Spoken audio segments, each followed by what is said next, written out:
ஏங்க சொல் தாமரை. உங்களுக்கு 6 நாள் லீவ் விட்டுருக்காங்க. ஆமா. பக்கத்துல தான் சவுதி இருக்கு. ஆமா. நானும் என் ஃப்ரெண்டை பார்த்து 12 வருஷம் ஆகுது. அப்படியா? அவதான் எனக்கு பிறந்ததுல இருந்து இல்ல 10th இருந்து ஃப்ரெண்டு.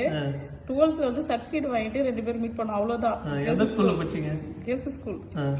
எனக்கு போய் அவளை மீட் பண்ணணும் போல இருக்கு. அப்படியா? சரி, எனக்கு என்ன டவுட்னா ஃப்ரெண்டுன்னா 2-3 பேர் ஃப்ரெண்ட் எல்லாம் இருக்கிறாங்க. ஏன் வந்து இவங்கள மட்டும் போய் பார்க்கணும்னு நீ நினைக்கிற? அப்படி இல்ல, எப்பயுமே நம்மளுக்கு ஒரு ஸ்பெஷலான ஒருத்தவங்க இருப்பாங்கல்ல. அதாவது எந்த கஷ்டத்துலயும் கால் பண்ணி பேசினா நம்மளுக்கு ஃபேவராவே பேசுவாங்க.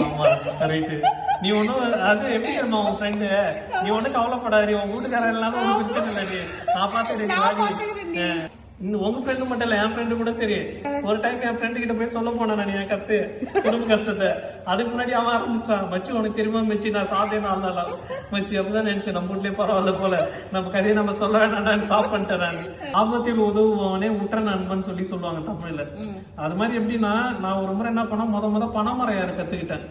ஏன் நான் அது ஏற கத்துக்கிட்டேன்னா, என் கூட எல்லாருமே வரவங்க வந்து டெய்லி ஒரு டைம் ஏறி ஒருத்தரும் பணங்க வெட்டுவானுங்க. அதுல நான் மட்டும் பணங்க வெட்ட மாட்டேன், கீழே இருந்து பணங்க வெட்டி கொடுப்பேன்.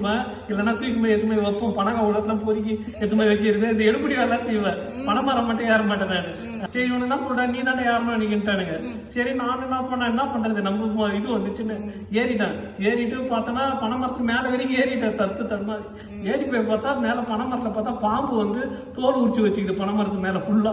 எப்படி இருக்கும், எனக்கு பயம் வந்துச்சு. மேல எல்லாம் பாம்பு தோல் உரிச்சு வச்சுக்கிறா, என்னால நிக்க முடியாதா, பணங்கா வெட்ட முடியாதா, என்ன எப்படியாவது இறக்கி விட்டுருங்கடா சாமி அப்படின்னு சொல்லிட்டு கத்தி கிடக்குறேன். எப்படி இறங்குடான்றானுங்க, எனக்கு இறங்கவும் தெரியல. முத அப்பதான் ஏறணும், எப்படி எனக்கு இறங்க தெரியல. அப்ப என் ஃப்ரெண்டு ஒருத்தன் ராஜாமணின்னு சொல்லி என் கூட 7th 8th படிக்கிறப்ப அவன் கடகன்னு பனைமரத்துக்கு மேல ஏறி பனைமரத்தை இப்படி அவன் பிடிச்சிக்கிட்டான். நான் மேல இருந்து காலை வந்து அவன் கை மேல வச்சு, அவன் தோல் மேல வச்சு, அதுக்கப்புறம் அவன் மேலே இருக்கிறான், நான் இறங்கி மட்டும் கீழே அவனை பிடிச்சிட்டு காலை பிடிச்சிக்கிட்டேன். இது மாதிரி நான் வந்து பனைமரத்துல இருந்து இறங்கி வந்தேன். இன்ன வரைக்குமே என்னால அதை மறக்க முடியாது. ஏன்னா அந்த ஆபத்தான நேரத்துல கூட வந்து ஃப்ரெண்டு தான் வந்து மேல என்னை காப்பாத்தினேன். அவனை நினைச்சட்டே இறங்கி வாடா அப்படின்னு நிறைய பேர் இது பண்ண நேரத்துல இடம் விட்டு ஓடிடுவானுங்க, பனைமரத்துட்டு ஓடிடுவானுங்க வேகமா, பாம்பு இருக்குனாலுமே. ஆனா அப்படி விடாம என்னை மேல வந்து காப்பாத்துனது என் ஃப்ரெண்டு தான், ராஜாமணின்னு சொல்லி இன்னைக்கு என் ஊர்ல இருக்கானுங்க. அது மாதிரி எப்படின்னா அந்த காலத்து ஃப்ரெண்டு எல்லாமே நம்மளால மறக்க முடியாது. சொல்லுவார்ல சசிகுமார், ஃப்ரெண்டுனாலுமே நல்ல ஃப்ரெண்டு தான், என்னைக்குமே நண்பனாலுமே நல்ல நண்பன் தான். அவன் வெட்டனாலும் சொல்லக்கூடாது, குத்தனாலும் சொல்லக்கூடாது சொல்லுவார். அது உண்மைதான், உண்மையுமே. ஓகே மக்களே, இதே மாதிரி உங்களுக்கு யாராவது பெஸ்ட் ஃப்ரெண்டு இருப்பாங்க, இது மாதிரி உங்களுக்கு ஏதாவது ஒரு நேரத்தில் கண்டிப்பாக அவங்க உதவி பண்ணியிருப்பாங்க. அது மாதிரி உதவி பண்ணியிருந்தா லேடிஸாக இருந்தாலும் ஜென்ஸாக இருந்தாலும் வந்து கமெண்ட்ல சொல்லுங்க. அவங்க நேம் வந்து உங்க கமெண்ட்ல சொல்லுங்க. என் ஃப்ரெண்டுக்கு நேம் வந்து ராஜாமணி.